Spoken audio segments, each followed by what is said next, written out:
जिसके लिए शास्त्र भी कहते हैं कि कोई ऐसा साधन जिसके करने से फिर सभी साधन संपन्न हो जाते हैं, तो वो साधन ज्ञान ही है। सत्यम ज्ञान अनंतम ब्रह्म। पश्चिम के विद्वान भी ये बात कहते हैं, एक स्वर से संसार के सभी दार्शनिकों ने बात स्वीकार की है कि जो मूल तत्व है जीवन का वो विजडम है, वो नॉलेज है। जीवन को जो चाहिए, मनुष्य को जो चाहिए वो धन नहीं चाहिए, नॉलेज चाहिए, विजडम चाहिए। हमें धन पहले नहीं चाहिए, कोई बड़ा पद नहीं चाहिए, चर्चाएं नहीं चाहिए। तो जीवन को जीतने के लिए कोई पहली मांग है, जीवन सिद्धि के लिए, जीवन जय के लिए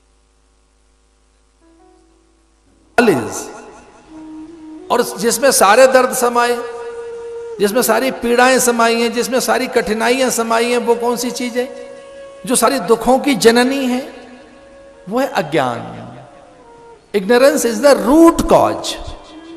जितने तरीके के दर्द हैं उनकी रूट कॉज है, उसका मूल कारण है तो अज्ञानता है। मनुष्य के जीवन की सारी कठिनाइयां जहां से जन्म लेती हैं वो है अज्ञानता, अहमन्यता, अहंकार, श्रेष्ठता का विचार, मानसिक दौर्बल्यता।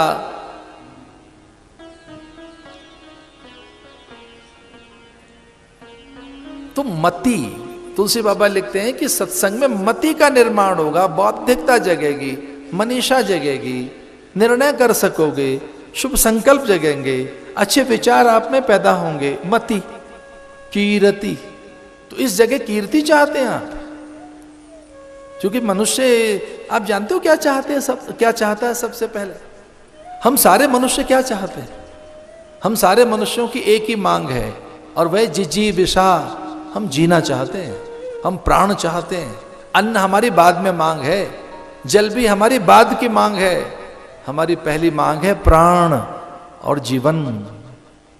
हम जिजीविषा, जीना चाहते हैं, केवल जीना चाहते हैं ना, सुख के साथ जीवन जीना चाहते हैं, केवल सुख के साथ ना, सम्मान के साथ, केवल सम्मान के साथ। अरे नहीं भाई, दिग दिगंत में धूम हो, हमारे ध्वज खड़े हो जाएं। तो व्यक्ति चाहता क्या है? चर्चाएं चाहता है, इहलोक में और परलोक में, सब जगह। हम आर्थिक अनुकूलताएं चाहते हैं, भौतिकी अनुकूलताएं चाहते हैं, हम सबसे अनुकूलताएं चाहते हैं, परिजन पुरजन बंधु बांधवों से, और केवल इनसे नहीं, प्रकृति से, पर्यावरण से, देवताओं से, ग्रह नक्षत्रों से। कोई पंडित आपके कान में कह दे ग्रह प्रतिकूल चल रहे हैं, तो आप पंडित जी से कहते हैं पंडित जी को उपाय बताओ, हम उन्हें अनुकूल करना चाहते हैं, हमारे ग्रह अनुकूल हो जाए। भाई ग्रह प्रतिकूल क्यों रहे? हमारे समय प्रतिकूल क्यों रहे? परिस्थितियां प्रतिकूल क्यों रहे? तो समय, परिस्थितियां, ग्रह नक्षत्र और तो और भाग्य को अनुकूल करना चाहते हैं। हम विधाता को अनुकूल करना चाहते हैं, और विधाता अनुकूल हो गया तो हमारी सब चीजें ठीक होंगी। हम अनुकूलताओं के संचयी हैं, हम अनुकूलताओं के आकांक्षी हैं। तो फिर क्या नहीं चाहते हम?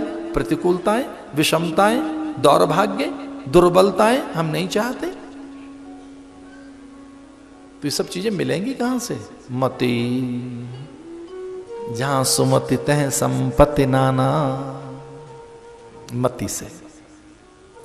तो पहली अगर कोई चीज है तो उसका नाम है विजडम, नॉलेज, उसका नाम है ज्ञान। सत्यम ज्ञान अनंतम ब्रह्म। अच्छा, गुरु से मिलता क्या है ज्ञान? ज्ञान, समाधान, प्रश्नों के उत्तर। तो सुजान किसे कहेंगे? बुद्धिमान किसे कहेंगे? किसे सुजान कहें, किसे बुद्धिमान कहें? कौन है चतुर्थम प्राणी? कौन है बड़ा चतुर है, बड़ा सुजान है, बुद्धिमान है, गुणवान है, ये बड़ा बुद्धिमान है? तो बुद्धिमान कौन है भाई? बुद्धिमान वही है जिसने अपना चिरस्थायी समाधान कर लिया हो, वही तो बुद्धिमान है। जिसका समाधान नहीं हुआ है, जिसके भ्रम अभी जस के तस खड़े हैं, वो बुद्धिमान कैसे हो सकता है? बुद्धिमान तो उसे कहेंगे जिसने समाधान कर लिया हो, और जिसका समाधान नहीं हुआ है, जिसके भ्रम बने हुए हैं, संशय बने हुए हैं, जिसमें दुविधाएं बनी हुई हैं, बुद्धिमान कैसे है? तो ये समाधान कहां से आता है? ज्ञान से ही समाधान आता है। तो ये जो भागवत की कथा है, ये ज्ञान कारक है, विचार कारक है। इसकी प्रतिपादन शैली में ये बताया कि ये घटनात्मक है।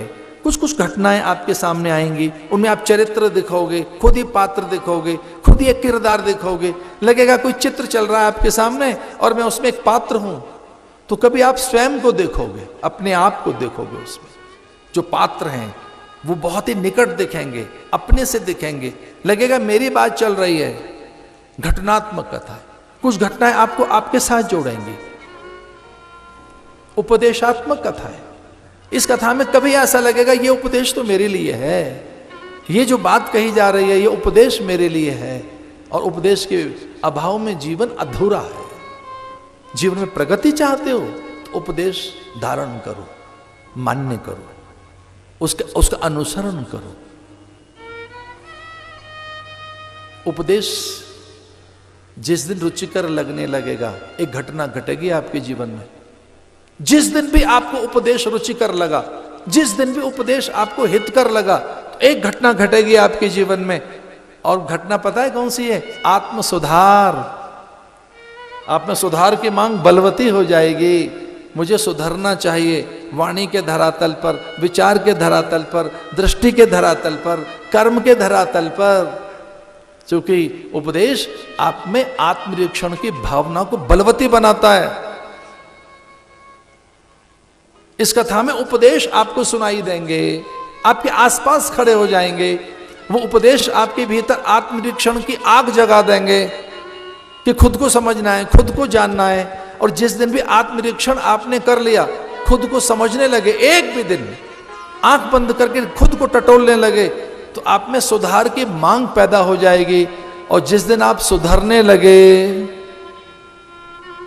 तो एक बहुत अच्छे ऋषि हुए हैं, अभी अर्वाचीन ऋषि हुए हैं, उन्होंने लिखा है कि तुम सुधरोगे जग सुधरेगा। तुम सुधरोगे जग सुधरेगा। इस कथा में उपदेश आपके आसपास खड़े होंगे। जैसे उपदेश आपको अच्छा लगने लगेगा, आप आत्मनिरीक्षण करने लगे, एक बात पैदा हो जाएगी आपके भीतर, परिवर्तन।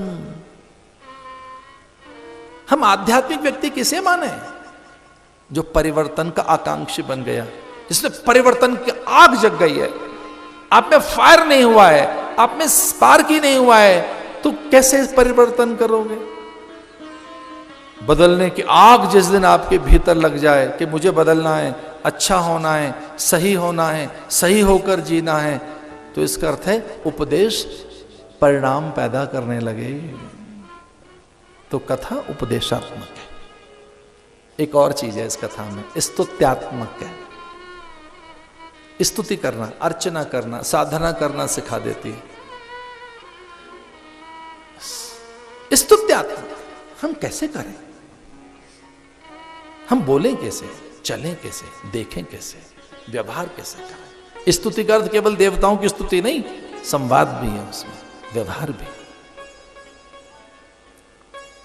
ये कथा आपको संवाद करना सिखाती है, व्यवहार करना सिखाती है। अगर कथा सीधे उतर गई आपके भीतर, तो आचरण की पारदर्शिता आपके पास पैदा करेगी। ये ट्रांसपेरेंसी में जीना सिखाती है।